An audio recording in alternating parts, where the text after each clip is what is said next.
Well, seeing as how I'm the boss, nobody's really going to lose their job over being late because I'm the guy running the ship here. So, yeah.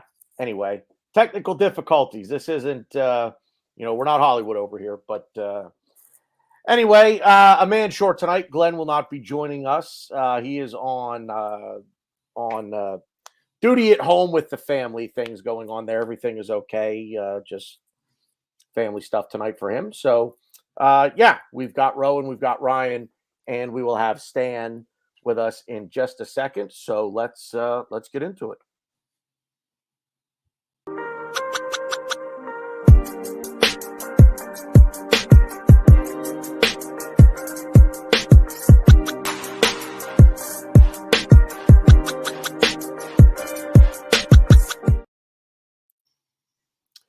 What's up, everybody? Happy Tuesday to you all, unless it's Wednesday, wherever you might happen to be in the world.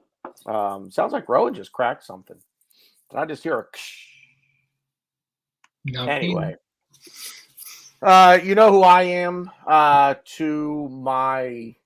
He is to my right. He's over there. There we go. Got it right on the first go. Is Rowan? How's the week been, sir? What's up, everyone? The week's been good so far. Did a small cheeky trip to New Hampshire. Super duper cold there in the snow, frozen lake. Walking on there.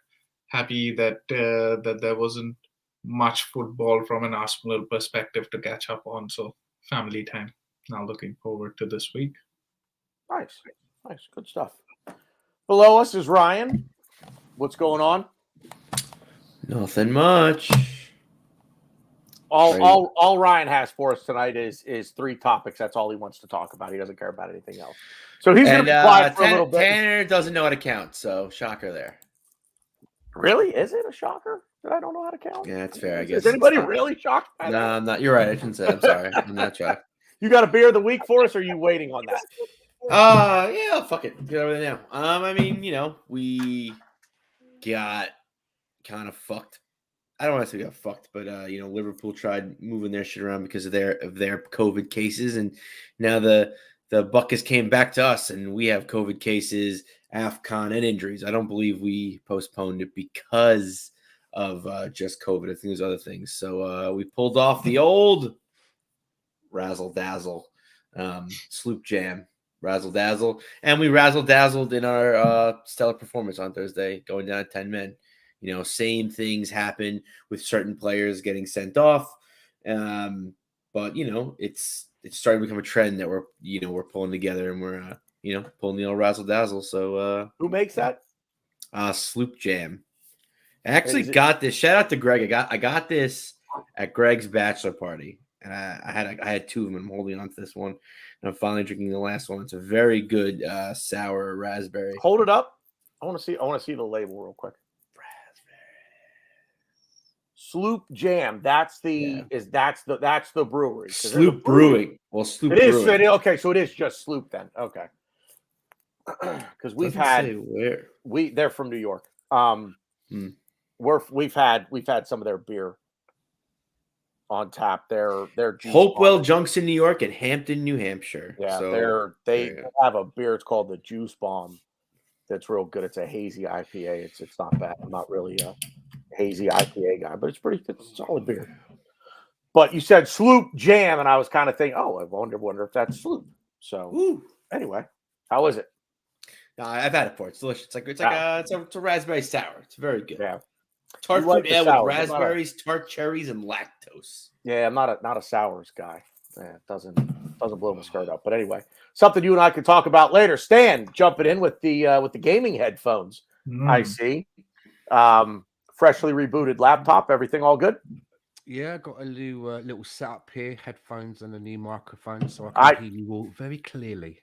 Yeah, we can hear you. You are coming through mighty crystal clear, my friend. It sounds good, man. It's like the the perfect combination of clarity and like, I don't want to say quiet, but you sound quiet, but you sound very clear. Okay. Like I don't hear any background noise, I guess is kind of what the quiet thing is I'm trying to say.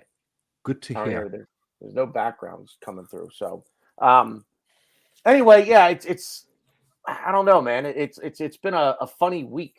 Yeah. Last Thursday we go down to 10 men thanks to the one and only Granite Xhaka. We haven't spoken since then, have we? Nope. It feels like we haven't spoken for longer than a week, right? It's weird. It's because there was no game on Sunday or over the weekend. I think that's what's doing it. I think we were all geared up for the North London Derby, and then it gets postponed. And I feel it does feel like we haven't talked in longer than just a week. But it has been a week. Last Thursday at Anfield, 10 men for what, 70 minutes, give or take. Granite Xhaka. So interesting. We'll start here. Interesting tidbit about Granite Xhaka, and if anybody has a subscription to The Athletic, I highly recommend you read the article. It's very good. Well done as always from James McNicholas. He pointed out that Granit Xhaka in his career at Arsenal has gotten 5 straight red cards. Oh no. Not like without a yellow, without it being 2 yellows. Granit Xhaka has never seen 2 yellows in the same match for Arsenal. He is the only reds that he's ever gotten as an Arsenal player have been straight red. And it's happened 5 times. Go ahead, Ryan. I have a better stat for you. Throw it out there. Xhaka's, which I don't believe this because I know we always slate him for not doing this, but whatever. In Xhaka's Arsenal career, he has written 19 Instagram apologies. The apology thing, I saw that. Yeah, 19 Instagram apologies in his entire Arsenal career. That's 19 is it's a big number. He probably has like a template ready, right? Because he does it so often. Yeah, I think it's insane when I read that today. 19 ish. Sorry, I just had a text message here come through. I just had to check that out real quick. But yeah, anyway, so in my opinion, probably I got to think of how I want to say it. Well, you know what? I'll go around the horn. Give me a chance to try to find the right word for what it is that I'm thinking. But it just, I mean, the Granit Xhaka thing aside, I mean, it's a bad shit. Does anybody here think it wasn't a red card? I mean, Ryan, Granit Xhaka's very existence you think should be a red card. But does anyone disagree that it I mean, I think it's a red card. He's put in a bad position, but it's, it is what it is. Does anybody disagree with it? No. I actually have some positive things to say about Xhaka, funny enough. From what? Not the foul itself. I mean, it definitely was a red, but it goes kind of back to what Rohan said, and I said, I think the week before last or 2 weeks ago, Xhaka is turning into one of our most important players, and it's scary because he's not that good, and like he does things well for us, and he's important in certain games, and he can be very important. But it's insane how much an important piece he is to our 11, and we, seeing this more and more, and I in the lesson, I've always been not the biggest Xhaka guy, obviously, but it's just becoming more and more apparent, and hopefully it's starting to spread to other people, is we need to upgrade him we need to upgrade on him ASAP. Because he's, Glenn always toots the horn. Xhaka is a squad player. He needs to come off the bench. And I at first was like, yeah, like I agree. He doesn't belong. He shouldn't be starting for us. But he's not the kind of player that would accept the squad role. And you just based on the way he plays and just based on his persona on the field and off the field, it's just not he's not a squad player. He's either going to captain your side and start for you, or he's just not, or not be on your team at all. So I think it's very important. And we definitely need a striker, and I'm still going to bang that drum. Obviously, we need both, but I'm starting to more be like, fuck, we might need to send a midfielder more just on the fact that like we severely need an upgrade on Granit Xhaka, because the fact that he's so important is very, very scary. It hit me today as I'm think, what are we going to talk about and everything. And this hit me. We could spend as much time on it as you guys want. We talked about it, and you guys were like, I don't really want to talk about it. Now here we are. But it's like, it's funny because can he be two completely opposite things at the same time to this club? Probably the most important piece, and at the very same time, the biggest detriment to our success. Because Thursday aside, if I don't know how to describe Thursday, other than just a coming together of the young personalities that were there to band together and just say, okay, look, we're down a man and we're just going to defend our asses off, and they're just not going to score. But so, Stan, give me your thought on this. One of, if not the most important piece to this club, because we really did start to play better when he came back from injury. We were playing well when he was still rehabbing, but we had those, we had the United match, the Everton match, but then he comes back into the side, and all of a sudden we almost look like a different team. Like he came back into the side, it's like the light bulb went on. But then he has his moments like he had Thursday. So talk to me. If you get washed up on a desert island, right, and you're there for like a few months all on your own, and then one day out of the blue, this bird walks out of the jungle, I guarantee you will not care what she looks like. That's what Xhaka is in our team. He's the only midfielder that we've got. So as I hear, yeah, he's important. He's only important because he has the most experience, if that's the word. But Ryan hit the nail right on the head. Upgrade as soon as possible. We need to speak. That is something that we shouldn't be reliant on, is Granit Xhaka. We should not be this reliant on a player that puts us into the positions that he does. So whether you think it's a red card or not, or whether you think it's that referees have an agenda against him, both are equal good reasons why he cannot be in our team, because we can't afford to carry a person that's got agenda against him that's going to cost us points. What's your alternative? We bring in a whole lot of new referees just for us. Ain't going to happen. So that means that he has to go.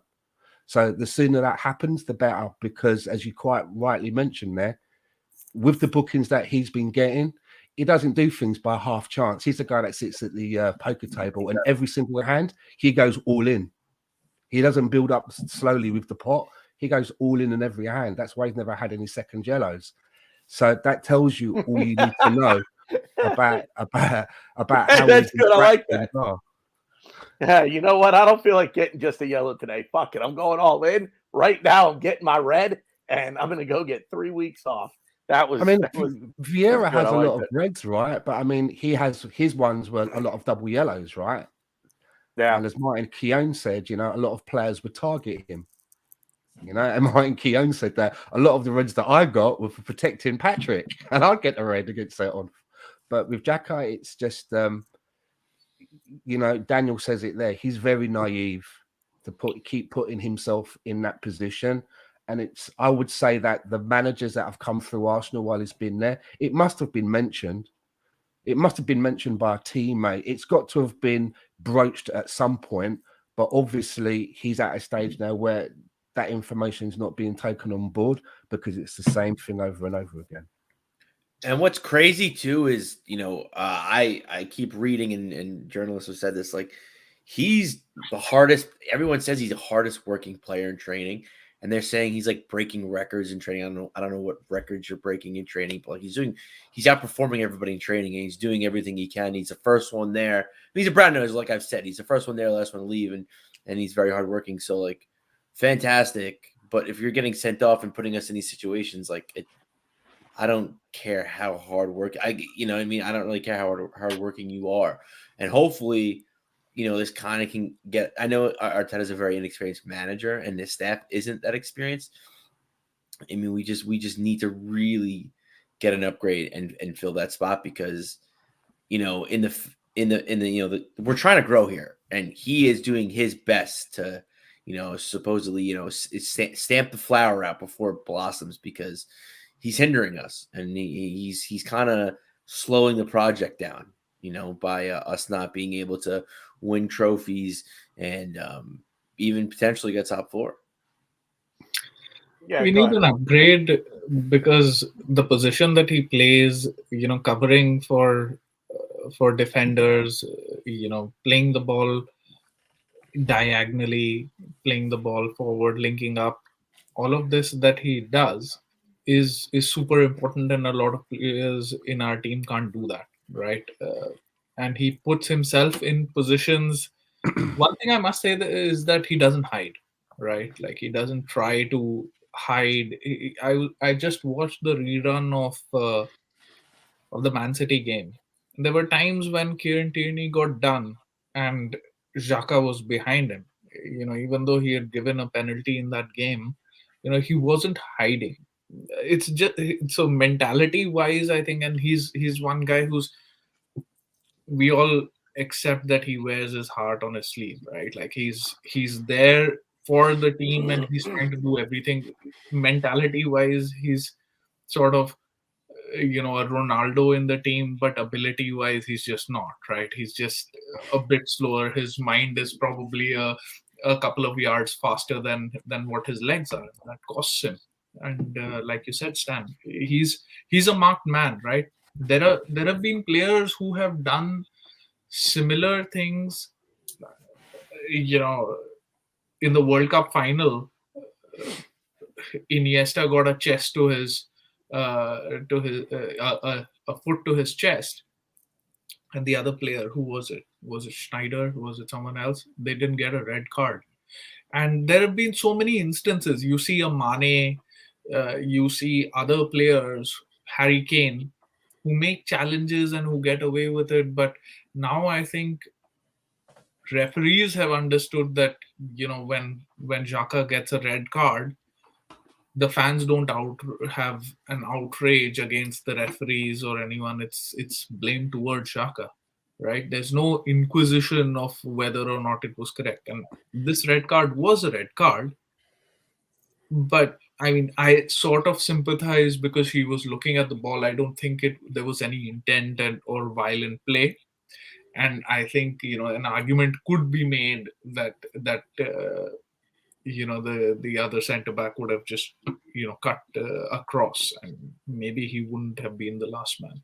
I watched the penalty against Bernardo Silva as well. There was a case to be made that yes, he did pull the shirt, or there was a coming together, but he took one step after that coming together and then just fell so unnaturally. That's what I just watched before this. So, but again, it's easy to give red cards and to give penalties against Xhaka because he's a marked man, and like Stan said, we can't afford that. And that may not be completely up to him, and it's sad. I wouldn't want to be in that position. At least one thing that I can say is that he's not a Gareth Bale or someone like that, right? Who doesn't care, who will go out and who will be happy to collect his wages and play golf and things like that. On the one side we have problems with Aubameyang, etc. But on the other side, this is a guy who's been at the verge of being out of the team so many times, but he's fought back, right? The point is that he's just not good enough and he needs to be changed, but that's not because of lack of attitude. It's just lack of ability. I've said it before. Go ahead. I was just going to say, when you're at the stage where it was a few matches ago where I'm watching the match and there was a booking and there was a bit of confusion, and one commentator said to the other, if in doubt, book Xhaka. Yeah. I mean, if that's where you're at and your reputation is at that kind of at those levels, it's curtains, isn't it? It's curtains. He came to this club with that reputation across Europe already, both from a club standpoint and an international standpoint. He'd gotten a red card, excuse me, for Switzerland as captain of Switzerland some years ago before he got to Arsenal. So he came here with the reputation of earning himself red cards. I didn't know that. So, a stat Yeah. that you said, like he's got 5 red cards, but there are players like Luis Suarez and Diego Costa who've never got a red card in their life. They've got bans, 10-match bans, but they've not got a red card on the field. That's actually crazy when you put it like that. You'd think someone like Diego Costa would have quite a few, right? Because of the way that he plays his game. So it shows you that there is a line, right? There is a fine line. And it's obvious that Xhaka doesn't know how to work that line because as it's been pointed out, you know, he's not getting a couple of bookings and having a go. He's doing something in a game that's warranting a straight red. And you're right. There are maybe some of those that you could look at and say, okay, that might have been a red, but how comes in the match afterwards, a similar player does a similar thing and they get a yellow? So that's where he is at the moment. That's his standing in the game, and we need to move on from that. Yeah, and at the end of the day, I mean, there is in the world of sports, whether we like it or not, and this is true across all sports. Players earn reputations, right? You know, Tom Brady has earned a reputation for always chirping at the referees when he gets hit. He doesn't like getting hit. Done it again, didn't you? You slid in your Tom Brady. You done it. 20 minutes. I'm looking at the clock. 21 minutes. It is the playoffs.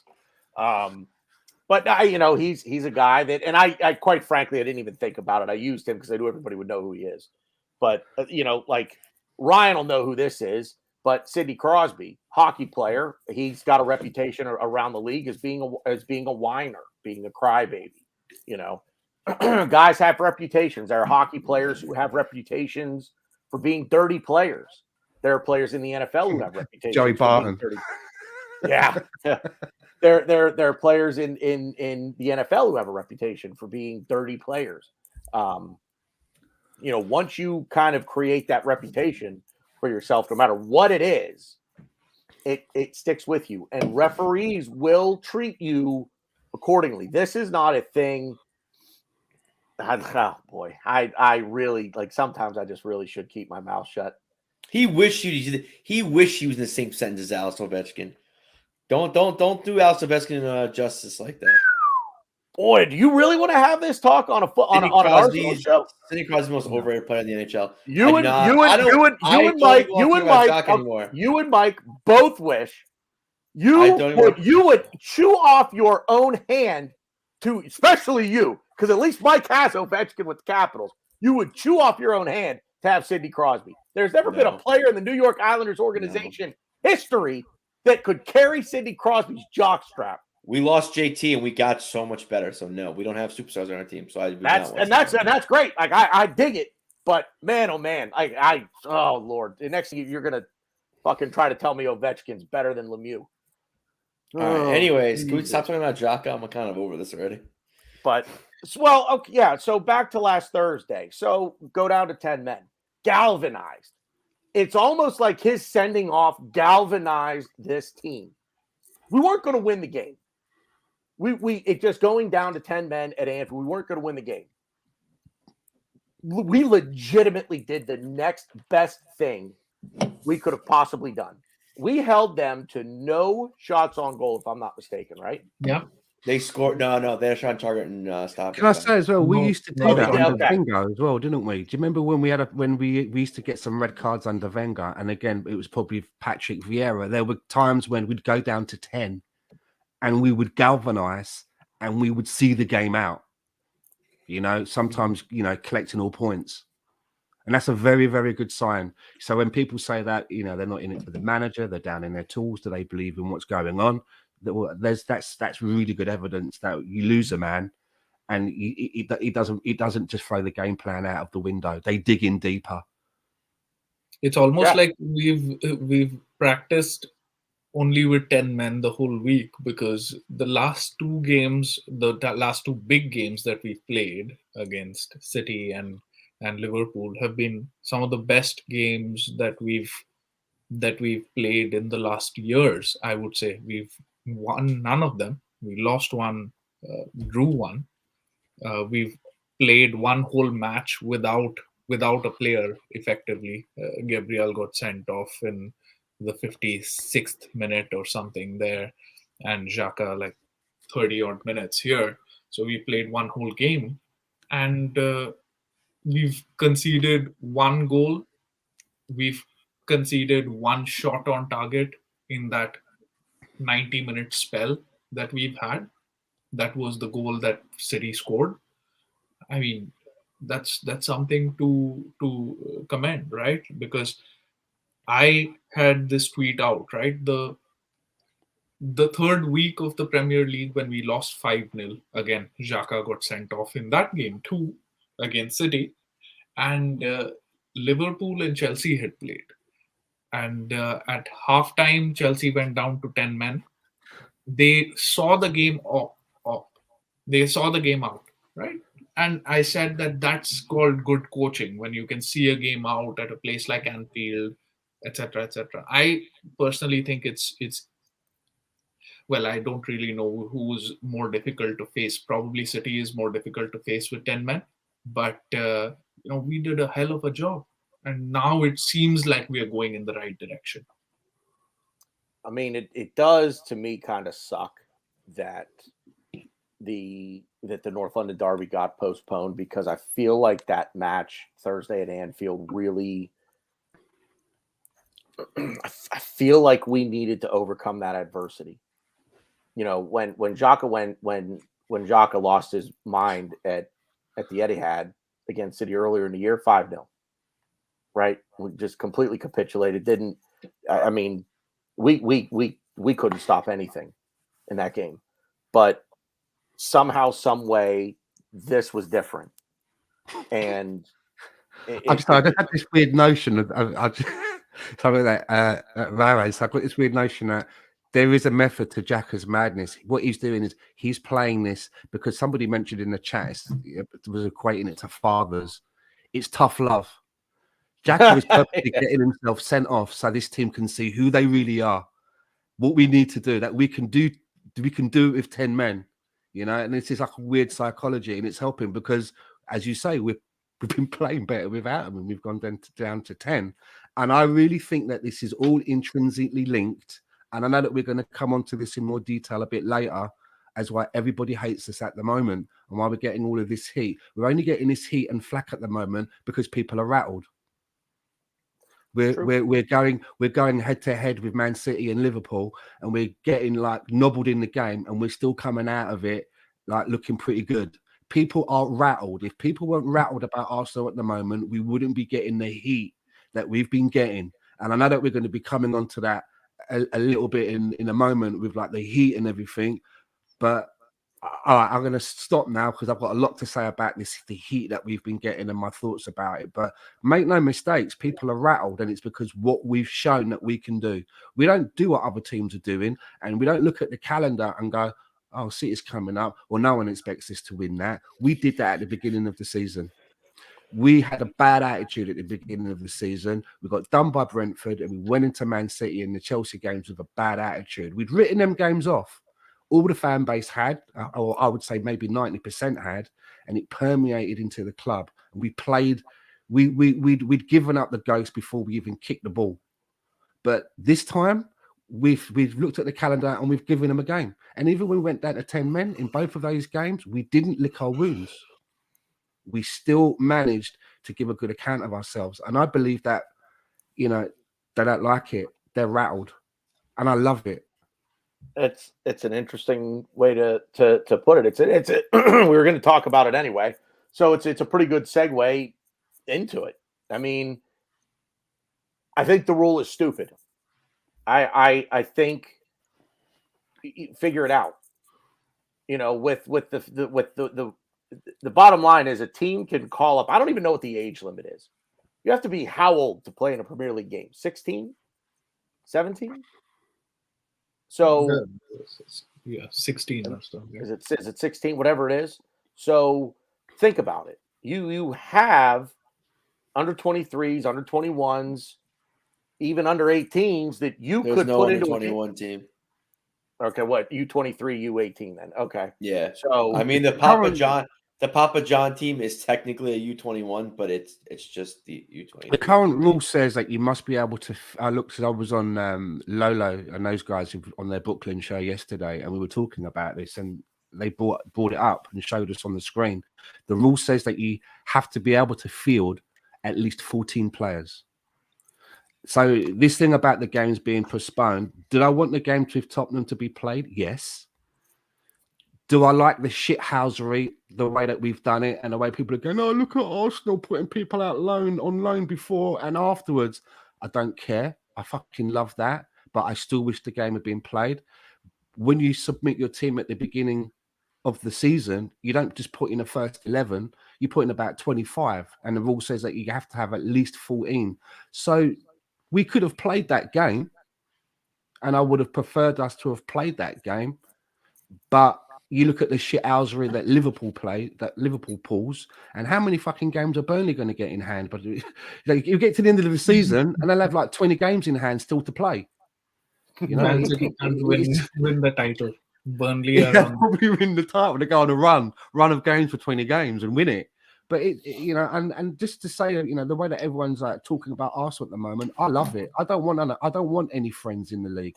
If it means that we are rivals now with every other club, I don't give a fuck. And if I was Mikel Arteta, I'd be putting all this stuff up in the dressing room. You know, siege mentality. It's us against all of them. We have no friends out there. Fuck them. I don't care if it's Watford, West Bromwich Albion, whoever. If that's how it's got to be, and I like that. I support Arsenal. I don't support the other teams. So let them be rattled and want to write fucking petitions. yeah, A petition? I mean, Yeah. stroll on. I mean, what the fuck? A petition. That's where we've got them. Talk about living rent-free. I love it. I don't give a fuck that nobody likes us, and they can write as much bad press as they can about us. Just use it as ammunition, put it up in the dressing room, and just say, this is what they're saying about us now. Can you see that? Let's go out and fucking scalp the next team. go ahead, Yeah, Robert. shout out to Micah Richards, right, who called it as it is. That He sure did. That it's, He sure did. that it's only because it's Arsenal now that I mean it gets them views, right? Because Arsenal has always been, you know, Arsenal fans have always been so vocal on social media that they know that they put anything out there and they're gonna get a reaction, right? That's why Arsenal is, you know, they have this love-hate relationship, or rather hate-hate relationship with Arsenal, because they know that they're going to say something negative about Arsenal and have something like that. All of this negative press coming up because, you know, because Sky, you know, I get Sky here, and, you know, they didn't even advertise the City Chelsea game. The whole weekend was centered around the North London derby, and you could see how much it hurt them that this game wasn't being played. But, you know, to be honest, what did we do wrong? As a fan, I wanted the game to go on because I want Arsenal to play like every single day. If it was up to me, I'd want to watch them like every day, playing every day, especially after, you know, not winning, right? But we didn't make up false excuses. There were no false positives. We didn't try to wiggle our way out of it with some sort of, you know, lies. We played the rules. We submitted a request, and it got postponed. That's what happened. Like, if anybody has to be blamed, it's the Premier League for having such rules, right? It's not us. What did we do wrong in that? There was no foul play in all of this. So I don't understand. And anybody who's rattled is just playing to the media, to the mainstream media, who want you to be talking about Arsenal. And like Stan said, it's fine. That means that we're doing something right. If they want to get pissed off, as Rohan says, get pissed off at the EFL. We made the request. They granted it. We didn't like walk up there, kick the doors in and go, right, listen up, you fuckers. This is what we're doing. We ain't playing. We asked them. We made the request. They looked at the request, looked at our situation, and they said, yeah. We didn't even work a loophole. It's not like we found some like backdoor small print. We just did what the rules say that we're allowed to do, and they granted it. If you've got a problem, then speak to the EFL about it. Do I think that the rules should be clearer? Yeah, there's probably a good argument to say that the rules should be re-looked at and made a little bit more clearer. But I don't see that we've done anything wrong. And I love it that we've got in that everybody's in we've like a little fly in their ears now. I love it that they're pissed off about it. I mean, the fact is, at the end of the day, it's just more corruption. It's just more corruption where the governing bodies are going to they're going to look at every situation individually. They're going to consider the team. They're going to consider TV, because the only reason that people are up in arms over this, Tottenham fans, you've got a little bit of banter here. I could absolutely see, because we would do the same thing. If Tottenham asked for the postponement, we would be doing the exact same thing to them that they're doing to us. There's no doubt. So if anybody's on a high fucking horse, get off it, because you do the same. You'd say the same shit they're saying right now. But the rule, and Lone Star hit the nail on the head here. Let me scroll back up. Loose rules get abused. First of all, it's a dumb fucking rule. It's a dumb fucking rule. If you got to go out, you got to sign 3 guys off the fucking street to play, fucking play. Don't care. I mean, the NFL, if you can't field a 53-man roster, you're going to play your game. The NHL, if you can't field a 20-man squad, you're going to play your game. You're just going to play short, but you're going to play. But you're going to play. And the reasoning behind all of this, think about it. It's fucking stupid. It's fucking stupid. AFCON in the middle of a season. An international competition in the middle of a season. Also, as well, if you look at like a barometer, if you look at the very first game of the season, we made a similar request when I think that we probably had a little bit more of a problem in our squad with COVID, and that got denied. We've made the similar request now, and that's been granted. So what was the difference between the 2 requests? Is it as simple as it was the first game of the season on a Friday night, and therefore they didn't want to cancel the game, not thinking about player welfare and other implications? Do you see what I mean? How the decisions are made? Because I think I'm right that we were in worse shape COVID-wise at the Brentford that we are now. You know, when we have a COVID case, but we're kind of short because of AFCON. Right. And injury. We're short because of AFCON and injury. COVID, what? A few guys had it. A few guys got it, and whatever. But we can field 14 players, couldn't we? If we had to delve into the academy and what have you, and so could everybody else. I mean, Chelsea. How could Chelsea ever ask for a game postponement? I don't know if they ever have, but how could they when they've got 21 players out? They didn't get it. They've got 21 players on loan. That's 2 football teams. Yeah. But think about it. How many players could we hand a senior team debut to from the U23s to be able to play the game? Like, it sucks. But if everybody was doing it, I mean, there is a part of that for me. I mean, I think they mentioned it on Arsblog. I'd find that quite entertaining. All of a sudden, you got to go down and you've got to like have maybe, stick one in the team and have 2 on the bench because you're a bit short. These things happen. Opportunities come up all of a sudden, and before you know it, a player comes in and you think, hold on a minute, rather than sending this guy out on loan, he might have something. It does happen, rather than them, you never know. It's part of it. There is okay. The island is not so big that it would take moving heaven and earth to recall a few players back who are on loan with another English club. Now, I'm not saying like, Lucas Torreira is on loan at Fiorentina right now. Not necessarily talking about recalling him from a loan in Italy, but we did recall Miguel Aziz from Portsmouth. We could have recalled him 2 weeks ago to play the game, right? That was an option. Recall him. But was he recalled to tick a box? Hi, EFL. We're short of players. We're really short. And we're even recalling this young kid as well. Was he recalled before they made the response or after to say, hey, look, guys, we're trying to do what we can? In actual fact, it's probably worked out for Arsenal because there's less heat on them now to go into the transfer market and buy a midfielder because Thomas Partey comes back and Yeah, he's now we get he's lucky. actually not even missed a game. Yeah. We're kind of back where we were a little bit. And it's kind of worked in Arsenal's favour, to be fair. It did. We got bailed out, didn't we? The league fucking bailed us out. That was funny, right? When somebody said that that Partey went for almost 3 weeks to an international tournament to another continent and came back and will miss less matches than Granit Xhaka has missed. Yeah. It's a dumb rule in my opinion. But we played the rules, so end off, right? Yeah. We played the rules. Yeah. We didn't lie. There was no deception. We didn't do what Liverpool did. No, we didn't say we had false positives. We didn't do what what Liverpool did. So why should anybody be? We don't have a man.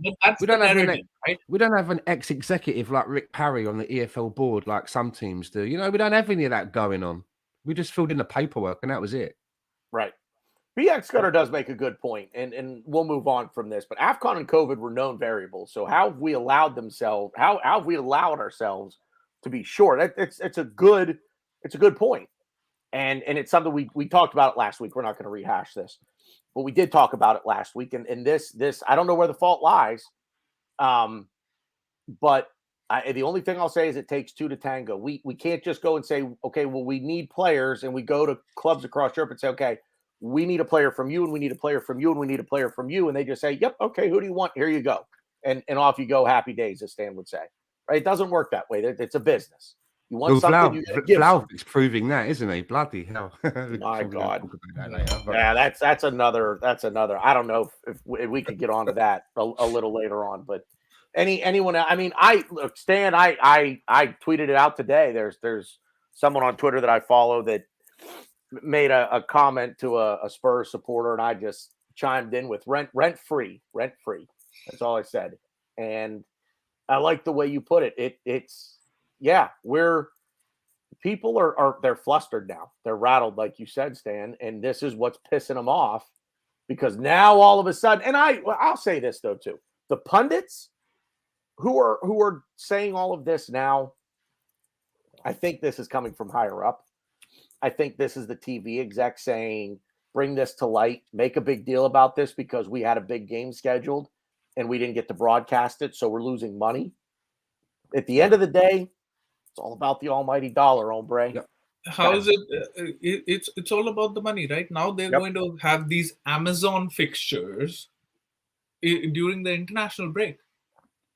They're going to have fixtures that were supposed to be on Amazon in the UK because Amazon Prime showcases some of these matches, and they're going to have that playing during the international break. They're doing whatever they want.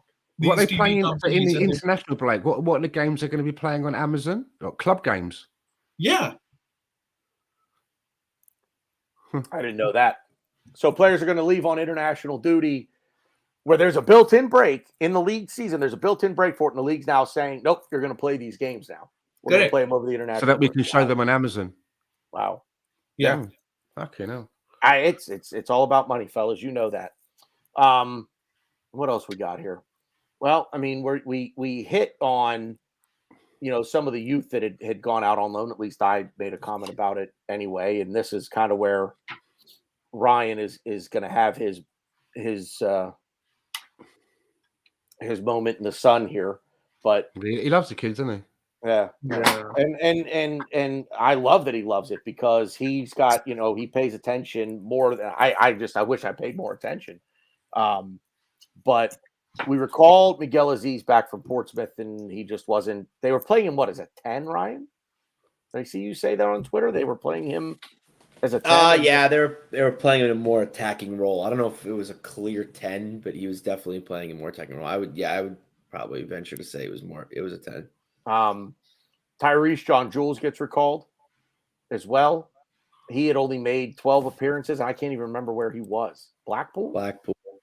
Yeah. So he only made like 12 appearances for them all season long. So bring these players back into the boy, oh boy, I wish, if we had a crystal ball at the beginning of the season and we could have seen the midfield problems that we were going to have. I wouldn't have let Disease go out on loan. Daniel Shaw coming through with your hashtag there, by the way. Ryan doesn't even. Do you even see it? Yeah, Trevor for the kids. Yeah, damn right, it's my hashtag.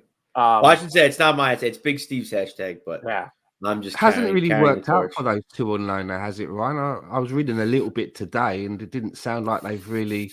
I don't know whether it's they've not made the most of their opportunities or not. It sounds like Mikel Aziz hasn't had much opportunity, but Tyrese has had opportunity and not really put them away. I don't know. All right. So we sent 10 academy players out on loan in the summer. Only 2 players are still with the team. Ballard and Matt Smith. Everyone else we've brought back, except I think, who is it? Harry Clark. I think we brought him back, but we sold him already. So there's a lot of factors. I think the Aziz thing, they did an interview with what's the coach's name? Dan Crowley. They did an interview with the manager at Portsmouth, and they're saying how much he's learned and how he did really well. Just he wasn't getting the minutes that we wanted him to get. So things happen. Loans don't work out, and we talk about the academy players that really prospered at Arsenal, and there's not really that many. People think like, oh, we're loaded. I mean, but before like the young talent that's coming through now, I mean, who's really came through the academy? Kieran Gibbs, he's probably the one that jumps out, and he was, he's not someone that's liked very well by fans in the first team. So, I mean, I'm not too worried about it. I don't think we brought any of the midfielders back because of our midfield problems. I think it's just because we're trying to get guys on steady loans. We're trying to really throw guys 10 out. of them back, you say? 10? No, out of the 10, only 2 are still out on loan. So we brought back 8. 8? Wow, that's quite a lot to bring back, isn't it, in the middle of the season? And we're still, Is Ballard still on loan with Millwall? No, so the 2 players that are still out on loan are Ballard and Matt Smith.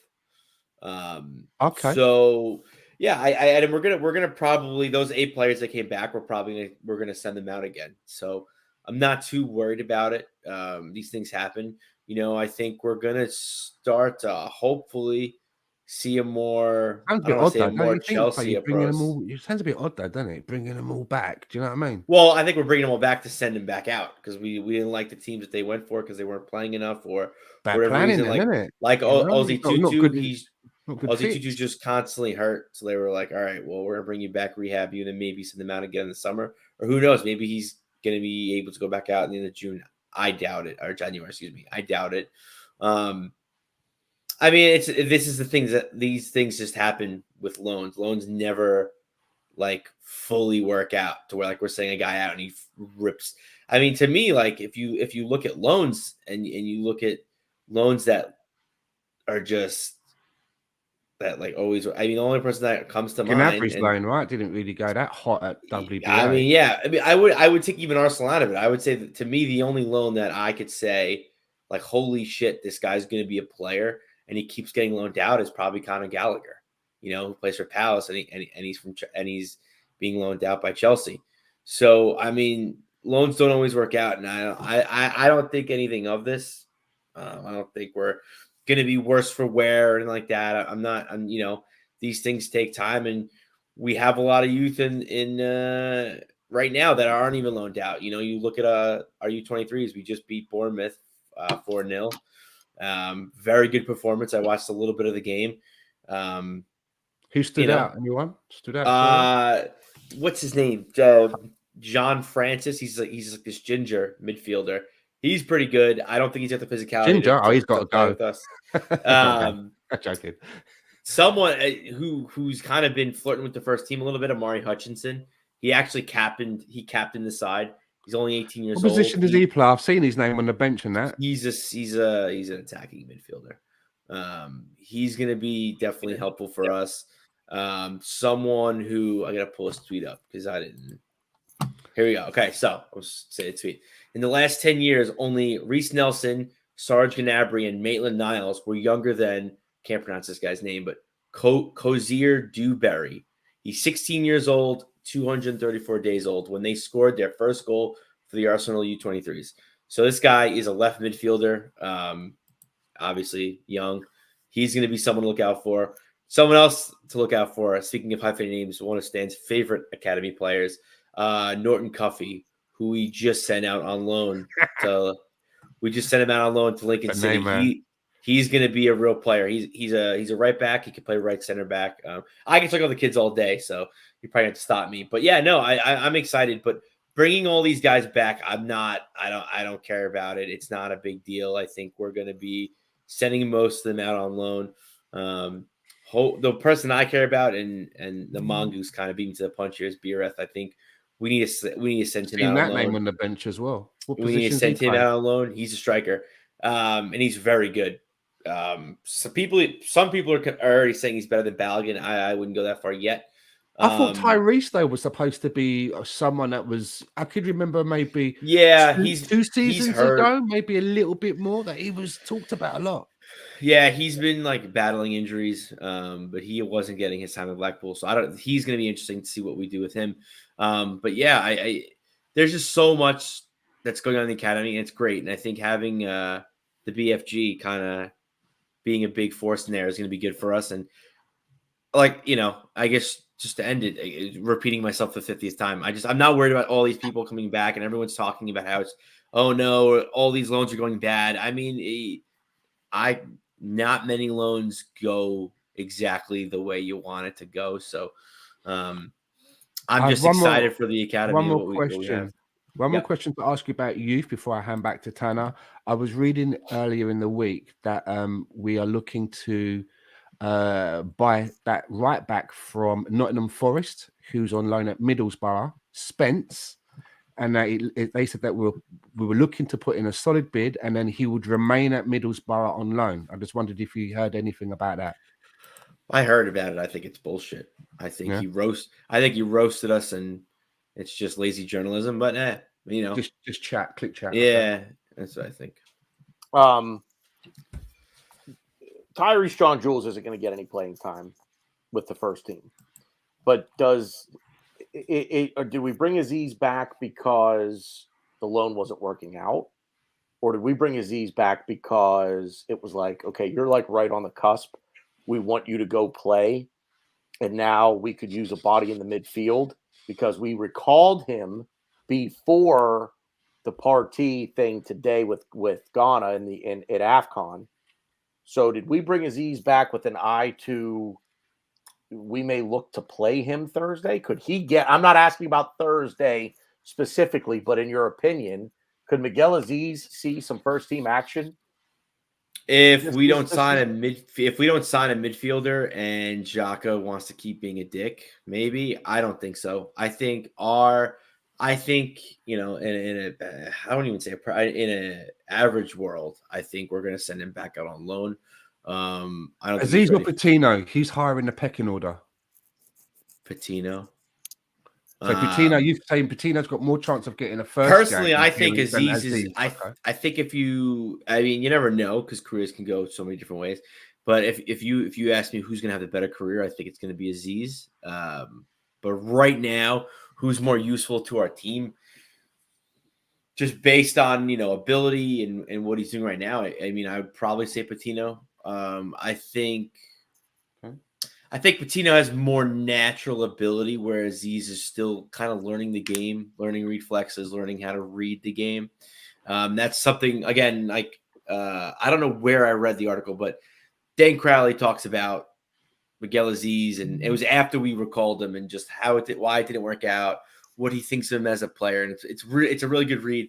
And I'm excited for Aziz in the future. Not yet. I don't think it's time. But again, if we get put in a situation where we're starting Charlie Patino and Sambi Lokonga, yeah, Aziz could probably stick around, but I don't think that's the plan. I think we plan on signing a midfielder, and I think we plan on Xhaka not getting another red card. Because like you just said, Partey is coming back, and he's not going to miss any Premier League games, so that's going to be a big boost for us as well. They're not exactly the same type of midfield player either. I mean, Aziz was more of a defensive midfielder. It's at least playing weird, for us, yeah. It's weird. So like when Aziz was in the academy, he was more defensive midfielder, but when he went to Portsmouth, Dan Crowley talked about how his reading of the game and attack, he's a better attacker than he is a defender. He's very good creatively. So that's how they used him. So, which I was surprised about because I always thought Aziz was a bigger guy who could defend and play well and intercept balls, make ball recoveries, all that good stuff, win tackles. But yeah, they used him more as an offensive creative weapon. So I don't really know what that's about because, like I said, watching the academy, he was bodying guys off the ball and like Lone Star London pointed out, Aziz is 19 years old, so like I'm excited for him, but I think he's got a lot of learning to do. So we'll see where he goes. So Brandon Sabero says Aziz is more of an 8. Yeah, in the academy he was. The academy, what he played an 8. But when you play with bigger guys, more physical guys, your 8 is going to just probably turn into a 10 because of just his natural ability. But I think him reading the game at a more physical, faster level is something that he's got to do, and I don't think he's going to really do it for us here. So hopefully we could send him to a team and really get his learning with a good coach down. He really get some good minutes. Yeah. Real quick, I gotta put this out there because Lone Star boy, you just really know how to push my buttons, man. We should be discussing transfer targets, not loan nonsense and player development. Yeah, because we're just gonna buy everybody, right? It's just unlimited funds. We're just gonna go buy everybody. The loan side of the business of the football club and the player development, nobody cares about that. I just find it funny how he doesn't want us talking about loan nonsense when loan is in his name. I was gonna say that. I was gonna say that. Well done. Because he is the only Lone Star. Oh, geez. But it's good though. I mean, I think it's a big deal because we know that this is the plan. Whether it's Arteta's plan, it's the club's plan of just the younger profile, having a young roster. Like you have to set yourself up. Yes, we're setting ourselves up for the next 5-10 years. Cool. But like if we have these players in our academy now, and if we can continue that young streak, the sky's the limit for us. So I think it's a very, very big deal.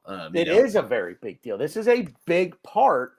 I think we're still in first place in PL2 too, which is crazy and it's awesome. And now we're starting to see that we have center backs in our academy. In Zach Swanson, Zach I don't know, is Zach his first name? I don't know. AWE. Fuck. Great center backs. And it's nice to see that we're kind of like starting to turn over like some good players in every position.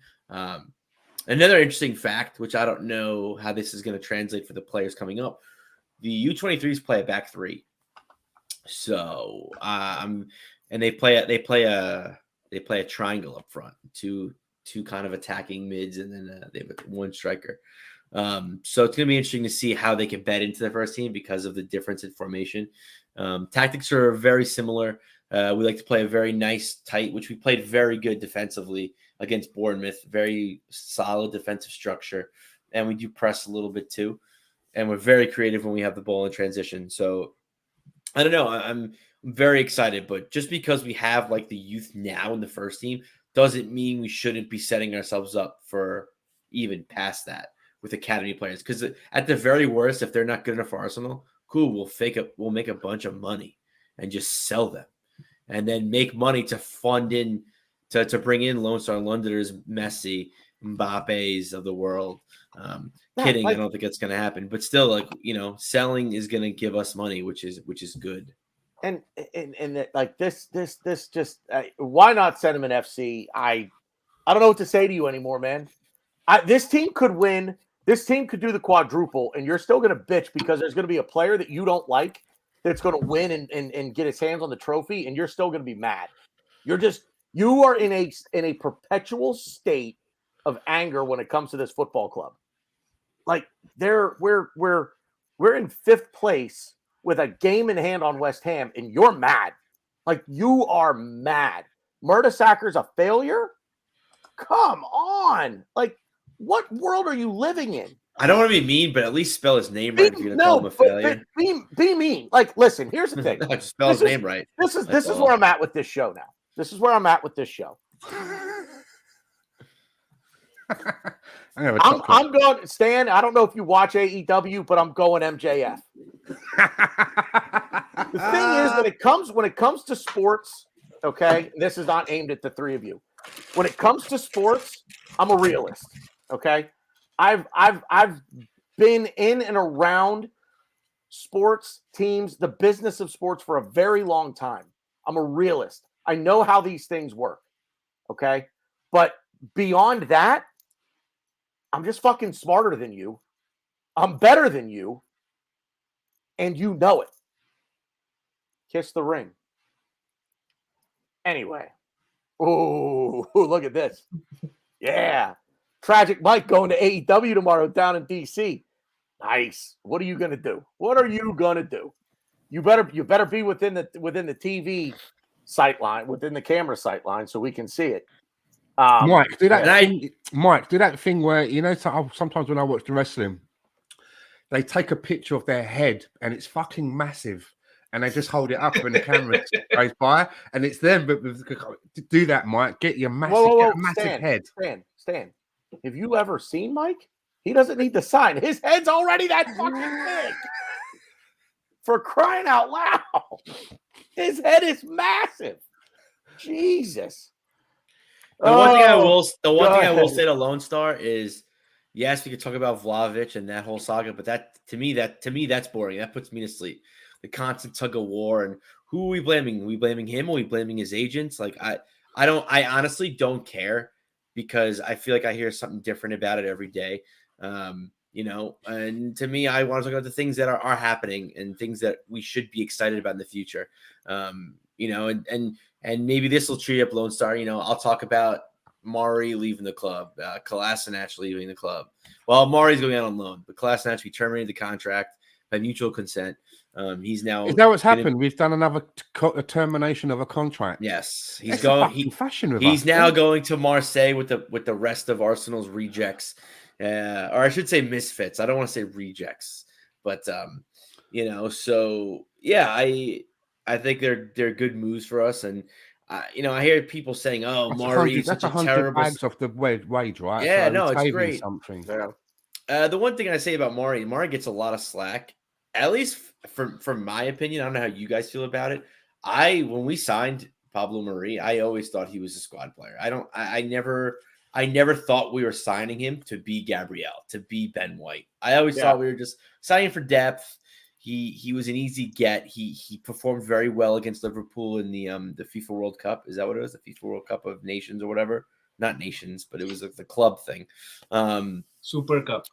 Yeah. Thank you, Ron. So yeah, I mean, it's nice that he's getting game time. Hopefully he could get better. Maybe he could play really well like Mavropanos, who is to respect what I previously said. Hypocrite myself over here. He's had a very good loan at Stuttgart, but they're probably just going to buy him, so it doesn't matter.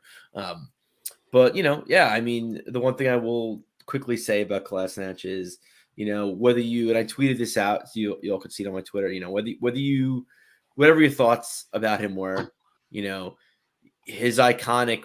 I think it was when we were at the toilet, right? He just picks the flag up and just holds on to it when we score a goal. There's a dog pile behind him, and he holds the flag up and he lets out a furious roar. That the picture is very iconic to me, and it's a very awesome picture. And it's funny, the day after it happened, or after the game, I was like, why couldn't it just been somebody else? Like, Kolasinac is just such a waste of space, and I want that picture in my wallpaper. I don't want Kolasinac as my wallpaper, but yeah, I wish him best of luck. You know, he came in, we thought he was going to do something, and he didn't. But you know what? I wish him nothing but the best of luck. You know, it is what it is. But you know, we're moving our deadwood out, and hopefully we bring in some signings before the window ends. My biggest memory of Kolasinac was I think it was his first or second game that he played for us, and people were doing like these memes of instead of it was like him running up the wing, but they'd like taken him out and they put in like a World War I tank Yeah. on the pitch, you know, and he was like he was called the Tank for about a month, you know. He's a Didn't really Bosnian work tank. out for didn't really work Initially, out. in one of the cups, he had scored a goal to get us tied against Chelsea or something, right? Was that like Yeah. that was the Yes, that was the FA that's Cup right. that we won or Yes. something. That was Yeah. a very important contribution that he had right when he had Yeah. come in, and he was like, I mean, I thought that he's going to be a great, you know, shrewd It was one of buy his because early coming in for appearances free. as well, wasn't it? It was early in his with us, right? And that's I think Exactly, that's it where was in his the first few came games from. because he Yeah. used to have that impact. You know, when he was running, he was scored in the Community Shield as well. Yes, And he came with credentials as well, wasn't he? Like when he Team of came the to Year. us, he was like the Bundesliga's best left back or something. Yeah, But Bundesliga Team of Yeah. the Year.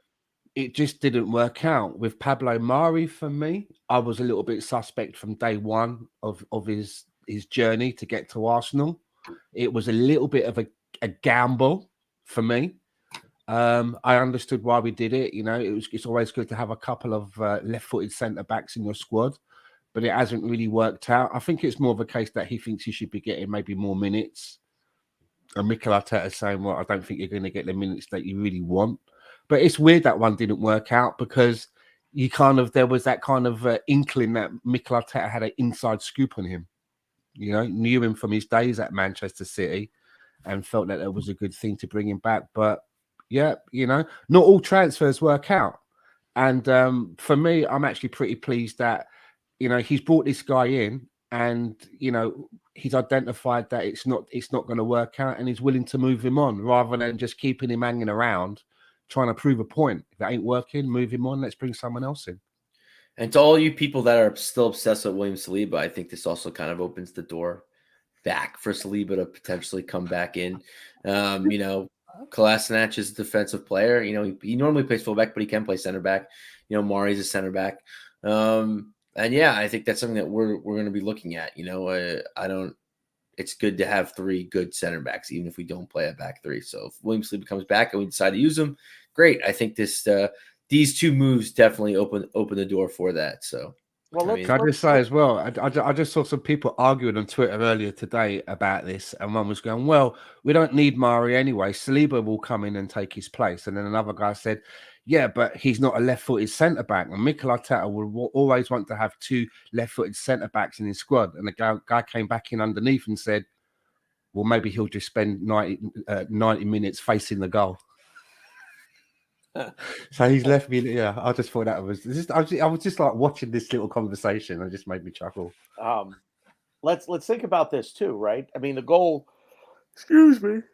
The goal this year is to qualify once again for European football, right? We're going to need depth. We're going to need more than just what we have right now. Yeah. So William Saliba, yeah, he's going to come back. He's going to get a chance to, you know, to prove what he can do, to prove his value to the club. And also, I mean, you know, building the club for a European run starts now. It starts now. So I don't know what's left hanging out there now. The Vlahovic rumors are now. There's now a rumor floating around that his agent actually had a handshake agreement with Juventus for when Vlahovic's contract expires in 2023, that he's going to Juventus. And this again, just I'm getting sick of the shady shit that goes on in this sport, man. Like this just doesn't happen in North America. Can I just say, I don't understand why a footballer, right, They're not fucking children. Why a young man would allow a third party to potentially scupper their futures by dictating where? I mean, I don't get it. If I was a footballer, I don't think I'd need an agent. If someone comes in and they're interested, you know what the going rate is of what footballers get. You're in the change room. You know what everybody gets. You'd have an equation of what you're getting paid and what percentage you want to go up. I mean, I don't fucking get it. No, Why it's they because fucking need these parasites like in the middle? It's just I don't. And I get it if they were just brokering the deal, but they're not. They literally seem to be moving the pieces on the board. So Do you know what I mean? Go ahead, Rowan. no, it's because players, first of all, they have too much money to spare, right? Like, so they don't care that much about money, and these agents, a lot of times what happens is that they want to be non-confrontational, right? You get benched, you're not getting along with the manager, etc. And what do we hear? The next call is from the agent that, hey, these were the terms of the deal, and the player doesn't want to have a conversation. The agent can be the bad guy. The player is just going to be that, right? It's that inner desire to not have confrontation and then to spread these rumors. I would not even be surprised if there was nothing going on with between Ronaldo and Manchester City, but all of this was brokered so that he could get a move by his agent, so that he could get a move to Manchester United. These sort of scheming things and things of calling up 5 different clubs and getting all of that together and creating a story and feeding that story, all of that is important part of the business now. That's why agents exist. And do I like it? No, but there's definitely a purpose. I wouldn't say that there are very few players like a Paul Scholes now who don't have an agent throughout their career, but everybody is trying to make more money, and at the end of it, it's not even the player who's paying the money from his own pocket. As we hear, the agent fees is what the buying clubs pay. So there's no harm as well. Which doesn't make sense to me. So if the player isn't paying the agent, and the agent's being paid by the club, and we don't need to get into the logistics of all of this. It fascinates me, and that's why Ryan's not on screen right now, because he don't want to talk about it. He doesn't care. It's fascinating. I want to be a football agent. It sounds. I actually thought I had a notion when I was in school, when I was in college, I was going to switch majors and I was going to go into law school, but I was only going to go into law school because I wanted to be an agent. I mean, I have something that you don't need a fucking degree in law to be an agent. You need to have a degree in fucking blagging. No, I maybe not over there, but in North America, blag it. You want to be an agent in a North American sport, you need the law degree. And I'll tell you why you need the law degree: because of collective bargaining. You need to be able to advise your client on what is best for him in terms of collective bargaining. But a lot of but you yourself don't need to be, right? Like you can hire lawyers for that. The big name agents have their lawyers. They have they can be lawyers, but what I'm trying to say is that you can retain a lawyer and it can be a collective or whatever it is. It's not impossible unless you're saying that it's a criteria to be an agent that you need some agencies will make it a requirement that the only way you need the law degree to get hired. There are other agencies that have the lawyers on retainer. Yeah, exactly. You're the personality guy. Listen, I'm going in there blagging it, and I've got Rohan in my back pocket in case it gets all legal and technical. I'm like, hold on a minute, Rohan. Yeah, exactly. I mean, because all of these guys, the big agents, actually, if you see the George Mendes and all of them, they're all club owners. They own. I don't know enough about collective bargaining in Europe with football and all of that. I could talk your ear off about it with the NFL, Major League Baseball, and the NHL here. And the NHL specifically, I'm pretty versed on that. But over there, I don't know. There's that you're talking about international stuff. You know what I mean? And I just don't get it. I don't get it all. over there. But here, and I put a tweet out about this the other day, talking about the agent fee. It almost seems like, okay, the player is good. Vlahovic is ready to come to Arsenal. Fiorentina are ready to sell him. They've accepted the offer. Vlahovic has accepted the personal terms. Now we're talking about paying the agent. In North America, the client pays the agent. The agent gets a commission off the contract that is signed. So the player will sign a contract for 5 years, $25 million. He's going to make $5 million a year on average. The agent is going to get whatever their agreed upon percentage is of that contract. So the agent agrees to, the agent and the client, the player agree, the agent will get 5% of the contract. That's his payment for negotiating the contract. Over there, completely fucking different. Agent fees, you have middlemen. You're talking to this guy that's going to come in. He's a mediary, or that's not an intermediary. Excuse me, an intermediary that's going to work between the club and the player. That's the agent's fucking job. Why is there an intermediary working on behalf? Who's he working on behalf of? The club have people that do this, and that's the agent's job. So if the agent isn't the intermediary, then the club aren't. Why? I don't get this. And Again, here's it what goes I'm back to hearing, right? corruption and fucking money. And here's So- what we're hearing that the agents like cut of this is, and we take this maybe with a pinch of salt. I don't know, but they're saying it's that the agent wants an €8 million commission, and there has to be a 20% cut of the sell-on fee when there is one. I mean, it's fucking unheard of. To the agent, not to the club. Yeah. And I'll tell you this, and it's a theory. Maybe I'm whacked for thinking it. Back to hockey real quick. Indulge me in a quick story, but there's a player for the Penguins. He's Russian. Big deal with him coming to North America to play because the Russians, basically Russian mafia, the Russian mob, somewhere in and around where Evgeny Malkin is from. Allegedly, if you're watching anyone from Russian mafia, allegedly. Yeah. They had him basically like, you're not leaving.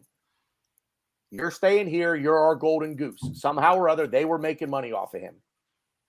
And it was a big deal for him to just be like, I'm going over there. If you want me that bad, come get me. And Yeah. he brought his he brought his family with him. He brought his mom and his dad with him so that they couldn't touch them either. So is there organized crime involved with this? I mean, let's face it, religion and politics, the two biggest forms of organized crime the world has ever seen. And I'm going to put soccer, football up there as a close third behind those two. Look, here's the thing, though, with this Vlahovic thing. Okay, we've heard from the club that he's currently playing for. It sounds like they're open to a deal. We're hearing, when we were first linked with him, we were hearing that the phone wasn't being picked up by somebody, whether that was the player or the agent. The agent's coming out of all this, whatever. In all of this that's been going on, I've not seen the player give any kind of a hint. There's no crafty picture of him with an Arsenal scarf around his neck. There's no like, yes, they even ruled out the old bullshit of like, ever since I was a kid, I always used to fucking love Arsenal and watch their videos. And there's been nothing. I've always loved Arsene Wenger. That He happens has after not the said signing. nothing. I'm not hearing or seeing anything that looks like he even See, looks like. It's he not wants to like come. Hold on, one last thing. Hold on, Ryan. There's one last thing I want to say. It's like, and when you hear things like, he's waiting to see if we get into Europe and all of that. I want to see a man that's going to turn around and say, I'm going to be that cherry on the top, because when I come to Arsenal, I will take you to Europe. I want to see that kind of an attitude. I want to feel that. And to me, it sounds like this is a guy that's edging his bets, that even if he does end up coming to Arsenal, it's going to be like a second best thing. And he's going to have his eye on something else within 3 years, which means he could be settled within like 1.5 or something.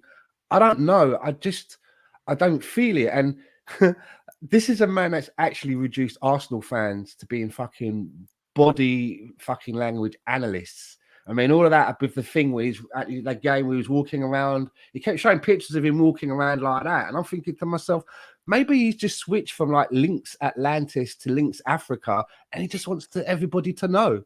I mean, we don't know what this means, you know. Real quick, Rowan, I know you wanted to jump in real quick. Lone Star, we talk about where the conversation takes us. The conversation brought us here. You don't like it? Go. I don't care. Go. I don't care. You don't have to stay. Nobody's twisting your arm to fucking stay and watch. Get the fuck out of here with this shit. We should be talking about this. Tell you what, Lone Star, start your own fucking channel. How about that? Start your own channel with your own show. Go ahead. All right, So where were we? what I also understand is that a lot of times the smaller agents, they pick up kids from academies or from the street, and they're in South America, etc. They're also sponsoring them their livelihood on the hope, hedging their bets that one of them is going to get big, right? So that's also sort of a business, and it's required for people who don't have the means or who don't have the contacts to they connect these people who don't have those connections or who are hidden gems to these clubs. So there is a role for them. I don't say that there's not a role for them. And this particular situation, I think the player Vlahovic is being very smart, right? He's not coming out. Clearly, he wants to go to Juventus, right? That was his preferred destination. Juventus doesn't have the money to pay him. He's trying to, either get the most amount of money or, trying to not create a bad rep for himself, wherein the agent is getting the bad rep, right? The agent is getting all the bad rep right now, and we're like, oh, Vlahovic is actually a hostage here. He's actually being held captive, and it's that's not the case. So this is the bad cop, good cop that they play with these agents, and which is why they're important. And yeah, and good job, Lone Star, on taking that well. And really. That was. I mean, I'm like, yeah, all right, man, let's go. I listen. Have thick skin when you come around these Props, parts. man. A man's got thicker skin than a crocodile. Yeah, no doubt, man. Love it. Respect. Love it. Than a rhino. I mean, he listen. gives us so much shit all the time that this is nothing. But I mean it though. We've said it on the show, but we've all said it behind the scenes to each other. No matter the shit that he gives us, he's always here. There is this book, psychology book, which is called "I Hate You, Don't Leave Me," which is basically that is exact Lone Star. That is you. We love you, don't leave, or we hate you, don't leave us. That's exactly it. Exactly it. Anyway. I just want Can I just a big shout out to someone that we've not seen in the chat before? Shady, not a name that I've seen before, but I think he said that he was he's listening from Amsterdam, and I just want a big shout out to Shady because I lived there for like 18 years before I moved there. I used to live in Waterloo line. He'll know where that is. So big shout out to Shady, man. Thanks for dropping in. Yeah, Shady, let's drop in the chat box where you are in Amsterdam. Stan probably knows where you are, so that's You'll get this as well. I got woken up, Shady. I got woken up right 12 o'clock at night 2 nights ago by the fucking Belastingdienst. That's the Dutch tax office, but that's another podcast on its own. Wow. Yeah. So just I don't know, Ryan. You got anything on this stuff? I know it's not really your thing. You hate talking about rumors. I just think you've got anything to say. Tweeted a fucking video of me again. Nice. Jesus, Mike. Come on. I know I'm pretty. No, I mean, it's just, it's bullshit. It's just a constant tug of war. I don't care. We have other targets out there. I do think Vlahovic is the top of our list, but, I don't know. I'm not concerned because I think, when it comes to the striker position for right now, from January to the end of the season, I think we're fine. Problem is, once we hit the end of the season, we're fucked. So, yeah, ideally, I don't want to get caught with my pants down in the summer, and I wanted to sign somebody now. But it's just, I don't know. Yeah, I'll be honest, I'm constantly refreshing Twitter and Reddit and all that stuff, but like in the same respect, I just don't care. Like, just let's get some deals over the line. Like, I really honestly thought by now we would have at least one deal over the line. So it's very interesting to see what we do. I mean, hopefully, even if we get a loan for a center midfielder, I mean, I think that's fine, or even a loan for a striker. I mean, I know there's talk that Diego Costa might come to us. That'll be a trip if rumors pick up with that. I'm sure we'll get into that, a different show. But yeah, I mean, I don't know. I'm at first it was kind of cute, the rumors of Vlahovic, but now I'm just so done with it. It's why I just want to talk about the kids. Yeah, that's what you said. Anyway, I guess last thing, we do have a game on Thursday in 2 days, so it'll be interesting to see who plays. No Granit Xhaka, for obvious reasons. I doubt very seriously that Thomas Partey plays. So are we going to see? Are we back to what we had for Nottingham Forest? Are we going with Charlie Patino and Sambi Lokonga in midfield? Odegaard should be back. Hopefully. We should play a back three, but that's not going to happen. Why do you say we should play a back three? I think we should play a back three, and then Sambi playing as the lone midfielder. I think that best helps us. Overrun. Where? As the lone midfielder against. We would get overrun with Sambi and Patino, Sambi and Odegaard. We're gonna overrun no matter what. I think you take the extra attackers in the wing backs, and then you could have Odegaard put. I don't know exactly how my formation would work. I just think, to me, a back three is something that we need to do. We did it against Liverpool when we were 10 men down. I think it worked out pretty well for us. That's because we were going to defend the whole game. We knew about it. But we still had opportunities to score in Saka. And I think if we had one opportunity to score, we had more than they did. And all we need is one opportunity correct.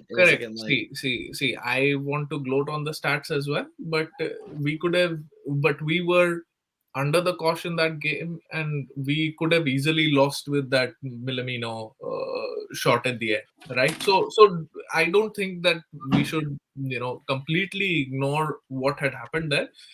Given the circumstances, we really did well, but I don't think that is why Granit Xhaka's position is the most important position, right? Like in football games, 90% of the time, if you lose the midfield battle, you're toast.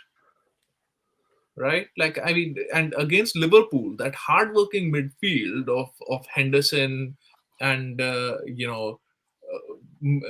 Milner or whoever is playing there, you've got to have runners. You've got to have energy. And if ESR is fit, if Odegaard is fit, I would really stock up the midfield. Try to play them in midfield, even against City when we had our. When we really took the game to them, it was because Partey was having the game of his life, right? You can't go light on midfield and expect to win that game. I think our best chance is a diamond up top in a back three. That's just my opinion. And people are saying we'll put Ben White. Ben White he's a man marking center midfield, which we don't need that. When he played for the last time he played center midfielder was when he played for Leeds, when he was on loan in Leeds. And he actually, funny enough, he actually man marked ESR. And the one time they played Huddersfield when he was on loan. I don't know if he'll really help us out as a center midfielder. I would like, I know Lone Star, and I'm very curious to know Lone Star's comments at the end of the game about Chambers, because he came on, and for not playing in so long, he put in a shift. I don't think he was the best player. I don't think he did everything. I don't think he did everything right. But you can't say he played. You can't say he was terrible coming back from so long, and he made a lot of crucial recoveries, crucial interceptions. You got to give the man credit. But yeah, I don't know. The midfield is very interesting. I don't really know what you do. The only thing I'll say about Thursday is we got to play the strongest team we can play. That's it. strongest team No. we could potentially play Thursday. We have to play it. Is that Callum Chambers? I don't know. I haven't seen Callum Chambers play center mid for Arsenal. I can't say that, and I can't say Ben White either. That's why I'd rather see a back three because it kind of worked. It kind of tailors to Tierney a little bit because he likes playing for the pitch. It tailors to Tavares if he even plays. I don't think he's probably in the best 11, but if he were to play, it tailors to him. It just tailors. Like, and I said this on last week's episode. I or maybe it was 2 weeks ago. I just think a back three tailors to the players that we currently have in the squad now that need to have good games. And I think we'll have the energy in Saka and Martinelli. Lacazette. You have ESR coming off the bench if he doesn't start. I don't think you start Odegaard and ESR together unless we do that, unless you put Sambi and Odegaard as the pivot, which I don't agree with. But, I mean, that's definitely – I see – put it this way. I see Sambi Odegaard being our pivot. I see that happening more likely than Chambers or Ben White playing with Sambi. Just because we've done it with Odegaard. We've seen it. So a back three. Are you thinking White, Gabriel, Holding? Yeah. Or are you thinking White, Gabriel, Tierney with Tavares out on the left? No, that's good. That's a good question. Or let me throw one other thought out there. Could Tavares play in the midfield? Yeah, he can. I don't think it's our best 11, but he can. Considering where we are right now and we don't have our best 11 available, is it an option? Is it an option that you would consider? That's a question for everybody. You guys, the chat, it's a question. Yeah. Again, yes, I would consider it, but it's not. He's not in our best. He's not in the best 11 in that position. That's fair. I mean, I look at it and I think no Xhaka, no Partey. I can't imagine. I just can't see Thomas Partey getting back into the. I just can't see him being ready to go Thursday. Listen, I popped off for like a minute and a half, and I was like, how long was I away for? I've come back into talking about back fives and Tavares in midfield. This is like, like when the 3 Spider-Man turned up in that Spider-Man film. You're like, what the fuck? It's like, what is, guys, man? What? Come on. We don't want to do that. I mean, look at how we held Liverpool. We don't want to mess up our shape. I think it's taken us a while now to start playing in a certain way. And I don't think that we should tinker with the shape. You know what I mean? And putting someone like Tavares into midfield when he's struggling in his natural position, it could probably destroy him. So if Xhaka's out for this game, and if we're going to be rushing back Thomas Partey, maybe the option is someone like a Callum Chambers, who, as Ryan says, I've never seen him play in that position, but he was lauded at Fulham for playing it for a season, so it can be done. And I'd rather experiment with him there rather than taking out Ben White from a back four that we know is really comfortable and compact and seems to be, understanding each other. I don't want to mess up that back four, straight back five if you want to count the goalkeeper as well. I don't want to tinker with that. Try Chambers and then have somebody. Well, hold on. If Partey's coming back, we got Sambi Lokonga, right? Mm-hmm. He's not. Is he out with anything that we know of? So Not he that can I'm aware of. Chambers can be in there as a backup if needed. So if Partey's coming back on a plane, and there's Partey's not going to play. He's not going to play. There's just no way. I mean, well, listen. There's someone today. tweeted out earlier, right? If he gets on a flight tonight, he gets off the plane, he gets a kebab on the way home, has a few hours skip, goes to training, shows his face, says hi lads, turns up for the game. Who knows? Stan, And the kebab is the key. The kebab is the key in all of this working, by the way, right? But Sambi Lokonga then, and I think if we're that short, I would rather try Chambers than put Patino through that again. There's no way we're putting. That's just suicide for him and for us. if we Because I put think with Patino that there game again. that Patino, when he played that game, if you look at the bench Forest. that we had, it was Lacazette was on the bench, and then everybody else was another youngster. I think maybe by one player. And I think Mikel Arteta looked at how Patino was struggling, looked at the bench, and thought to himself, I can't bring any of these others on. It ain't working out that way. He thought it was going to be a day where maybe it would all go nicely to plan, and he could gradually maybe rotate some of those other youngsters in. And I think he made the right decision. He saw there's no way I can. This was a mistake. You want us to lose viewers real quick? I got a bold idea, and they said this on. Well, you know what? You're They not, said this on. you're They not said going this. far, are you? They said this on the Arsenal Vision podcast. So it's crazy, but I actually thought it was pretty interesting, and I kind of liked it. I wouldn't mind Lacazette playing next to Sambi. He's a physical player. He can hold the ball up. He's willing to get stuck in. He can facilitate the ball. His range of passing isn't Xhaka. It's not Sambi. But I'd rather have Lacazette play there than Patino. We're not gonna. I just don't see us playing Chambers or Ben White. The fact that I sent you guys the article that we were preparing to play Kolasinac next to Sambi, and now we sold him. So obviously he can't do that. Or we terminated his contract. So that was scary. So I don't know. I don't see us playing Ben White. Okay, I then don't here's the question then, might right? be If you had to good. put money down, okay, let's say Sambi Lokonga is going to be one of the shoe-ins if he's all fit and everything. It has to be. And let's say Odegaard is back, so we know where he's going to be fitting in. Who is that second person? If you had to put name, I'm going to go with Chambers. To me, it seems like the most logical choice, unless I've missed someone. Yeah. If I had to name somebody, I would name Ben White, but I don't see Arteta doing it. No, don't So take you would Ben move White Ben out. White and then back put four. Chambers in his position. No, I would put Holding. Why would you make two changes to two Oh, positions? sorry, Play- holding. Sorry, my mistake. Yeah. Play Gabriel and Ben White there. See, But if you're the playing biggest- you have to change two positions if you're putting Chambers there. Who's playing right back? That's the other thing that nobody's thought of is Yeah. Tomiyasu healthy. Tomiyasu No, is he's- still injured, is it? Like not, he's no. still not back. Cedric Yeah. can't run. He can't run without his hip hurting him. He's not playing. Tomiyasu, he's still hurt. I think he's a doubt. Can don't I ask think you he's guys a quick officially out. question? We've got a right back in Tomiyasu who we all seem to love, and he's our first choice. Is Callum Chambers good enough to be a backup right back to Tomiyasu, at least until the summer, maybe slightly beyond? Is I think- Callum Chambers a busted flush that we need to get out of this club? Is he No. good enough to No. play in cup games, or if Tomiyasu gets injured, Yes. to play I for think- him? I think that Chambers is a good squad player. He's a good utility player. I don't think he's on high wages. 50,000.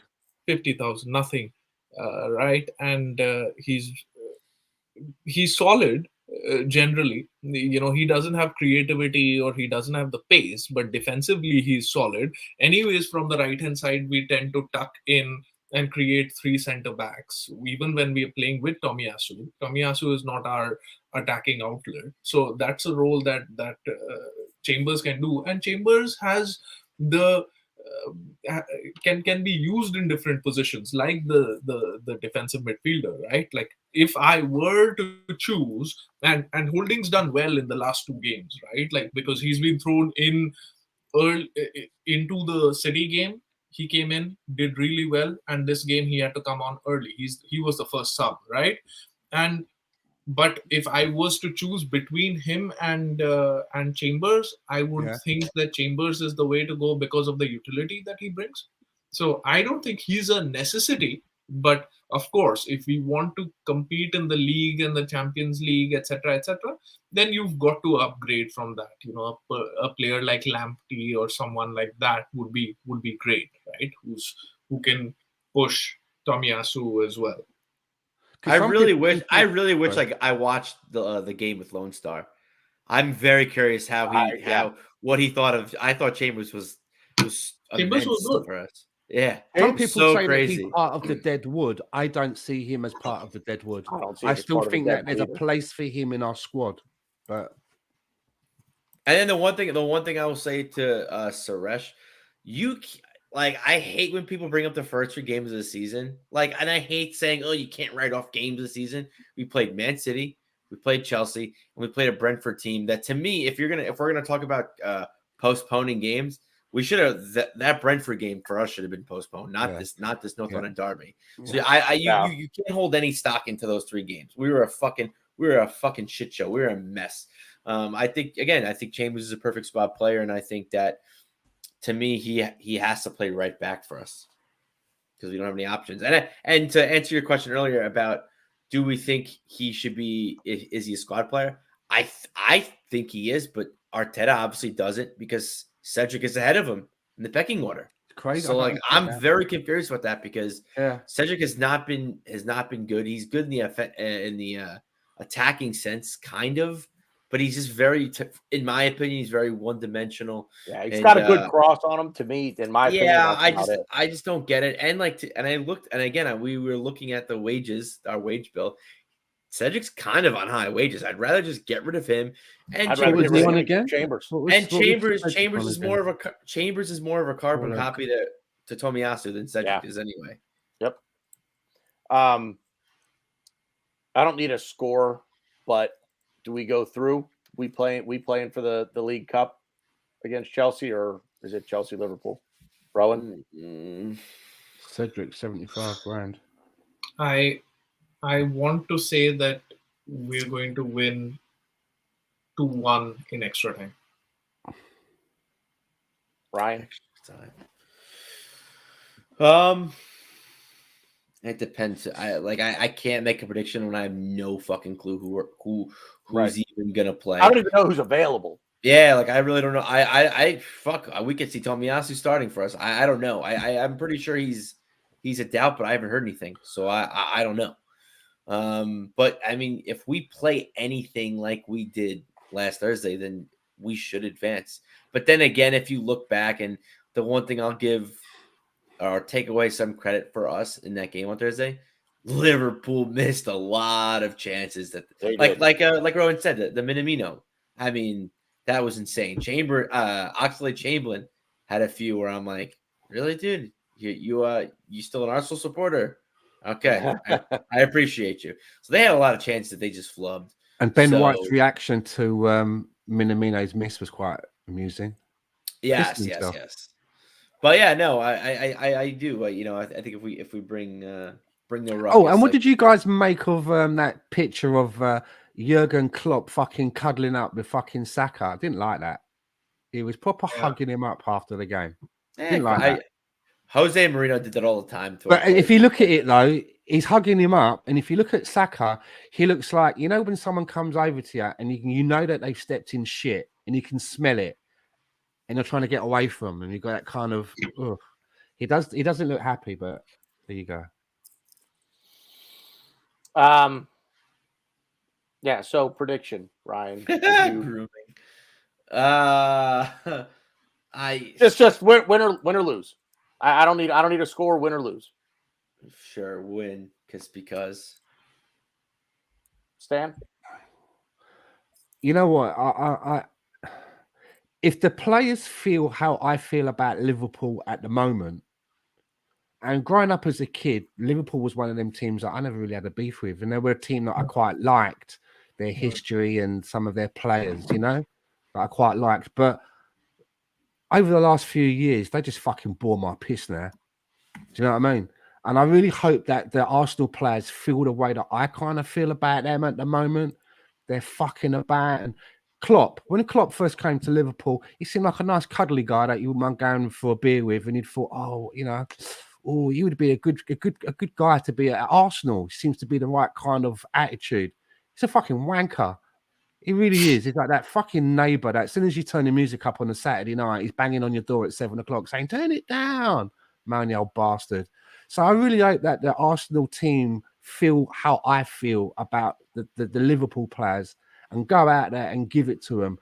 But I think maybe what Rohan was saying, I could see this one maybe going to extra time. And if we do this team, then I would say that we're going to win the final. If we get past this, I think then put your bets on. I would say put your bets on. It's our cup at the end of the day. It's always been our cup. If we get past this little hurdle, I got a feeling that the cup's going home with red and white ribbons on the fucking handles. One thing I will quickly say that none of us mentioned, we're at the Emirates, and if we play Yeah, like of we've course. been playing at the Emirates, I'm very confident, and you I go. just hope the fans that were at the Anfield game, our fans, are at the home game because they were louder than the Anfield crowd. They had to So, turn up. You'll never if- walk alone. They had to turn it up Yeah. because the away fans were singing drowned louder them than the out. fucking PA system. amazing. It was amazing. Amazing. So hopefully they show up. If our fans could show up at the Emirates, I think we'll win.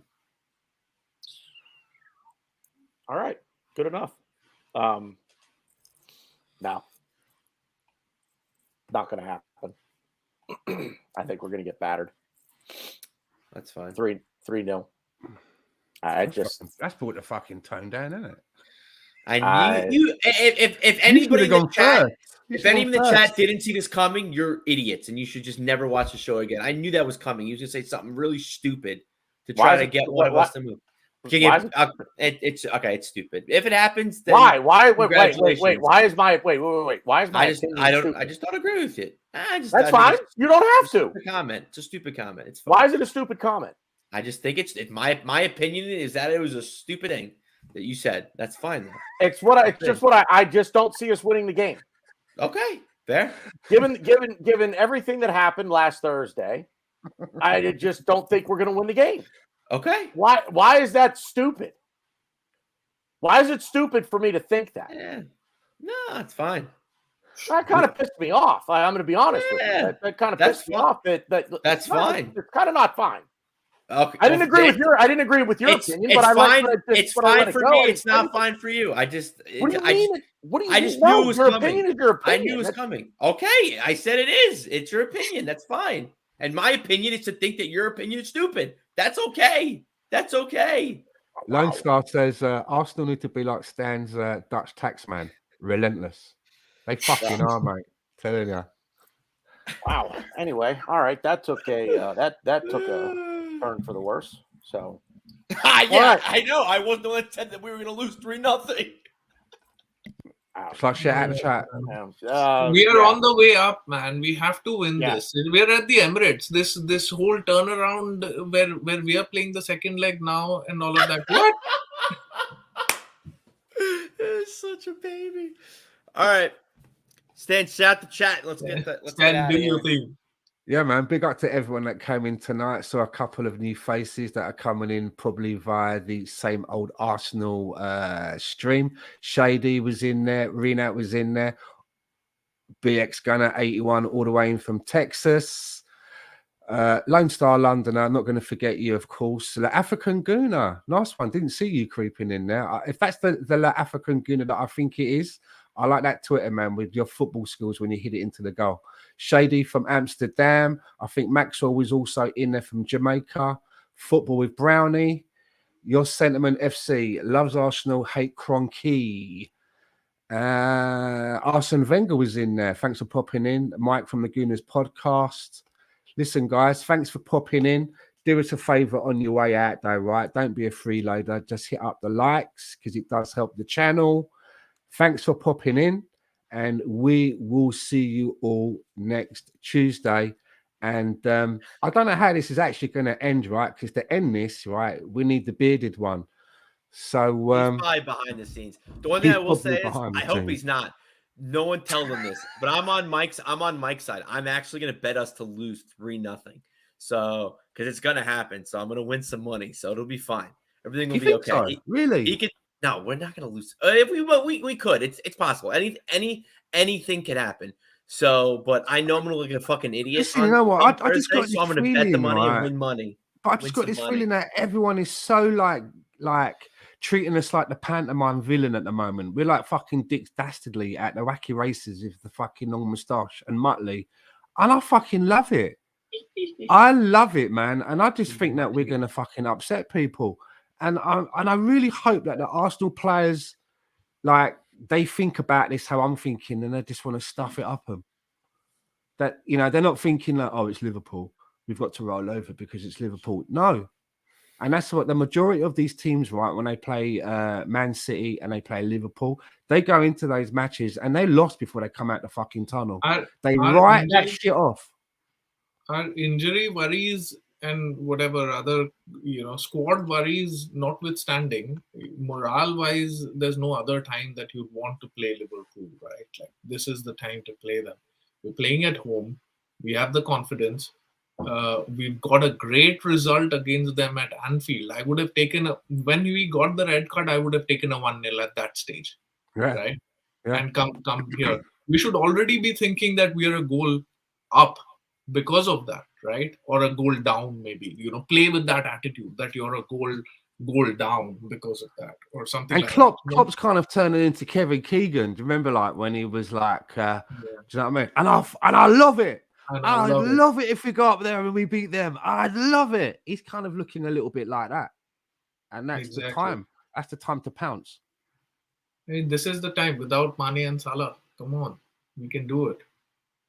Just we, as long as we're not silly, right? Like it's fine, whatever. 11 versus 11, anything can happen, but all that has to happen is that don't be stupid and concede on like corners, soft penalties,